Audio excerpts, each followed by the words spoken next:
नमस्कार, IBC 24 UP UK में आपका बहुत स्वागत है। मैं हूं आपके साथ राहुल सौमित्र। उत्तर प्रदेश में लोकसभा चुनाव में जो बीजेपी की करारी हार हुई है, उसको लेकर भारतीय जनता पार्टी के प्रदेश कार्यालय में 2 दिन से संगठन महामंत्री BL संतोष माथापच्ची कर रहे हैं। वो बोल कुछ नहीं रहे, बस लोगों की सुन रहे हैं। जो बीजेपी के कार्यकर्ता है उनकी बात को सुन रहे हैं। एक तो इस स्टोरी में मैं आपको इसके बारे में बताऊंगा विस्तार से, और दूसरी बात, एक चुनाव खत्म हुआ, दूसरा चुनाव सर पर आ गया, और ये चुनाव जो है डू और डाई वाला है मामला। क्योंकि 10 विधानसभा सीटों पर उपचुनाव होना है और 10 में से 5 बीजेपी के पास, 3 भाजपा के पास और 1 RLD और 1 निषाद पार्टी के पास सीट है। इस पर मैं बात करूंगा। तो पहली बात आपको बता दूं, जो हार की समीक्षा जो हो रही है, इसमें जो तमाम कार्यकर्ताओं से बात निकलकर सामने आई है, वो 6 बातें मैंने पॉइंट आउट की है, नोट की है, जो मैं आपको एक्सक्लूसिव तौर पर बता रहा हूं। देखिए, पहली बात ये हुई कि जो विपक्ष ने आरक्षण खत्म करने का दुष्प्रचार किया, यह बताया गया कि आरक्षण को खत्म कर देंगे। दूसरी बात जो रही, पुराने सांसदों के खिलाफ आक्रोश और नाराजगी। कार्यकर्ताओं ने यहां तक बताया कि हमने तो बता दिया था, इसकी जमीनी रिपोर्ट दे दी थी, लेकिन फिर भी उनको टिकट दे दिया गया। दूसरी बात रही। तीसरी बात पर आ जाते हैं। सिर्फ मोदी और योगी के भरोसे रह गए, इसलिए भी चुनाव में हार हुई। 62 से 33 पर आ गए और नंबर 2 बन गए। नंबर 1 पे समाजवादी पार्टी। चौथी, बाहरी लोगों पर जरूरत से ज्यादा भरोसा किया गया, यानी जो दूसरे दलों से आए उनको ज्यादा उन पर एतबार जताया गया। इसकी वजह से जो कार्यकर्ता थे बीजेपी के, कार्डर बेस कार्यकर्ता, वो घर में बैठ गए। अब देखिए, दूसरों को आप पूछेंगे, कल को आया हुआ पार्टी में वो अगर प्रचार प्रसार करेगा, वो फ्रंट पे खेलेगा, तो जो पुराना आदमी है बैठ ही जाएगा, वो बैठ गया। अब पांचवी बात, दलित और OBC बीजेपी का साथ छोड़ देते हैं। और सबसे आखिरी बात, संविधान के खिलाफ जो दुष्प्रचार किया गया, संविधान बदल देंगे। नंबर 1 पर मैंने आपको बताया कि आरक्षण, और दूसरे नंबर पर, ये नंबर 6 पे संविधान बदल देने की बात आई है। ये बात कुल मिलाकर हार की कारण रही है। देखिए, ये मैं नहीं कह रहा हूं, पत्रकार तो अब बता ही रहे हैं आपको लगातार, IBC 24 पर ये तो आपको जानकारी हो ही रही है और दूसरे माध्यमों से। लेकिन अब बीजेपी के कार्यकर्ता अपने बड़े नेता से कह रहे हैं, महामंत्री से कह रहे हैं, BL संतोष जी के सामने से कह रहे हैं। अच्छा, BL संतोष जी एक चीज से और आए थे, एक चीज भांपने के लिए, ये 10 सीटों का समीकरण क्या होगा, क्योंकि मामला तो यहां भी टाइट है।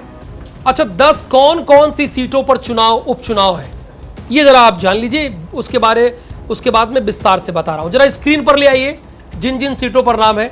ये देखिए, पहली सीट आ गई करहल की, करहल सीट है। दूसरे पे है सीसामऊ, तीसरे पर है मिल्कीपुर, चौथे पर है कटेहरी, 5वें पर है कुंदरकी, और 6वें पर है खैर, और 7वें पर है गाजियाबाद, 8वें पर है प्रवीण पटेल की फूलपुर, जहां से वो सांसद हो गए। फिर आ जाइए मझवा, ये 9वें पर है, और मीरापुर 10। ये 10 वो विधानसभा सीटें हैं जिन पर उपचुनाव होना है। अच्छा, एक सवाल बड़ा सीधा सा है मेरा, क्यों उपचुनाव हो रहा है भाई यहाँ पे? चूंकि यहाँ के जो विधायक थे वो माननीय सांसद बन गए। अच्छा, अभी का गणित क्या है? अभी का गणित यह है कि समाजवादी पार्टी के पास 5 सीट है। स्क्रीन पर ले आइए, 5 अंक, यानी समाजवादी पार्टी के पास 5 हो गए। अब आ जाइए बीजेपी के पास 3 हो गए। एक निषाद पार्टी के पास सीट है और एक RLD के पास सीट है। अब पहली सीट की बात कर लेते हैं, करहल से चूंकि अखिलेश यादव जीते थे 2022 में, यहां से भारी बहुमत से जीतकर पहुंचे थे विधानसभा, लेकिन अब वो सांसद बन गए हैं, तो ये सीट खाली हो गई, रिक्त हो गई है। पहली बात ये। अब आ जाते हैं सीसामऊ।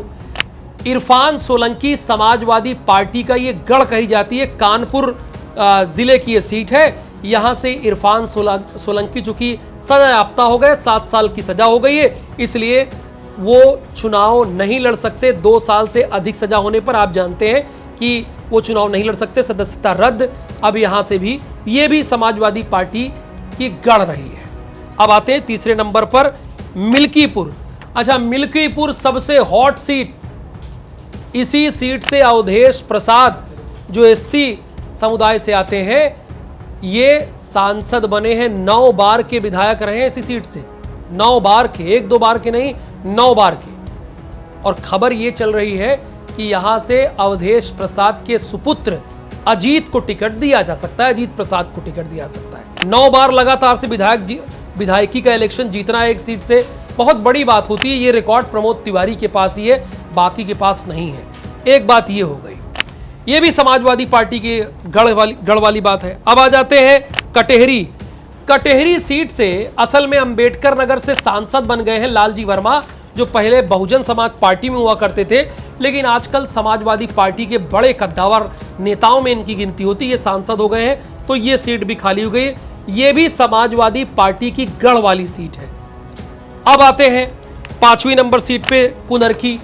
अब कुनरकी से पहले विधायक थे जियाउर रहमान बर्क, जो कि अब सांसद बन गए हैं। अब ये सीट भी समाजवादी पार्टी की गढ़ वाली सीट है। चूंकि आंकड़ा मैं एक बताऊं तो आप चौंक जाएंगे, यहां 60% मुस्लिम है, मुस्लिम की आबादी 60% है।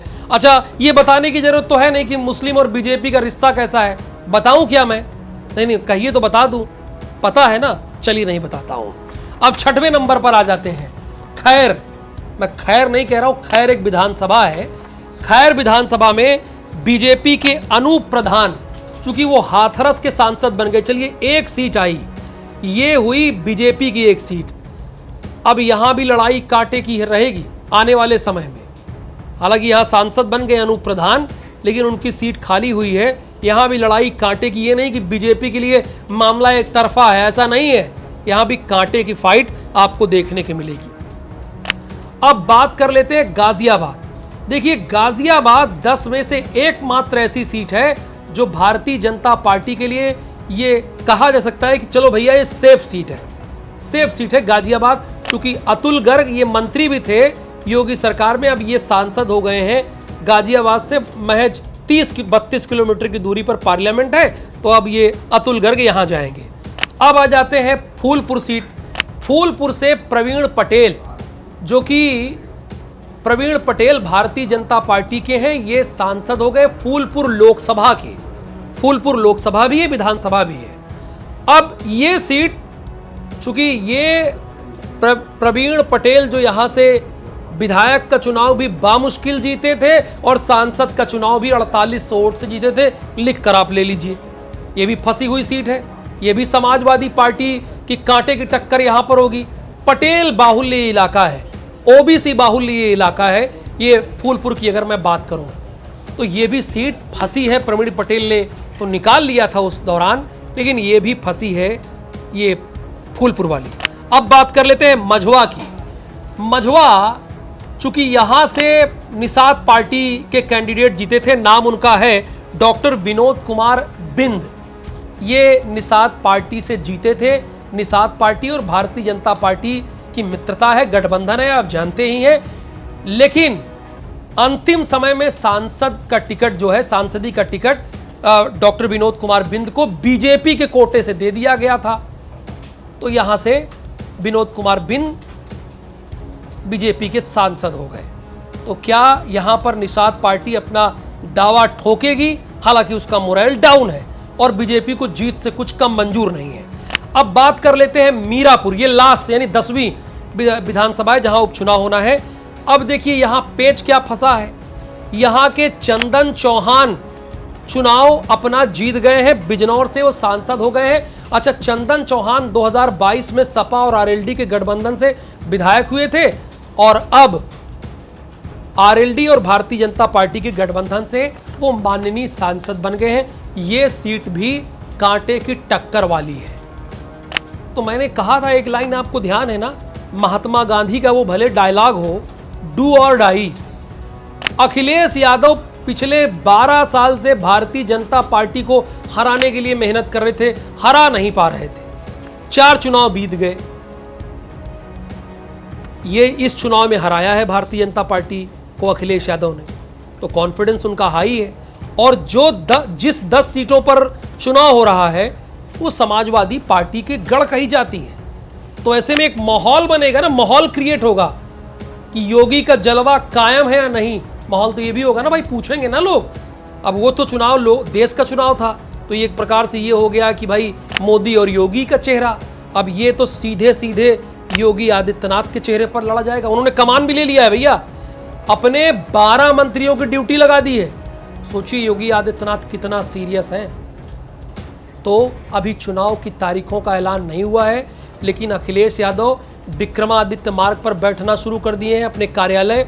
योगी आदित्यनाथ अपने 12 मंत्रियों की ड्यूटी लगा दिए हैं और कांग्रेस सोच रही कि एक आध सीट हमको ही मिल जाए तो भला ही भला है। और बसपा जो आमतौर पर उपचुनाव से किनारा काट लेती है, कहती है उपचुनाव नहीं लड़ेंगे, वो भी उपचुनाव लड़ने जा रही है। तो ये आज का वीडियो था, हम यहीं समाप्त करते हैं, यहीं खत्म करते हैं।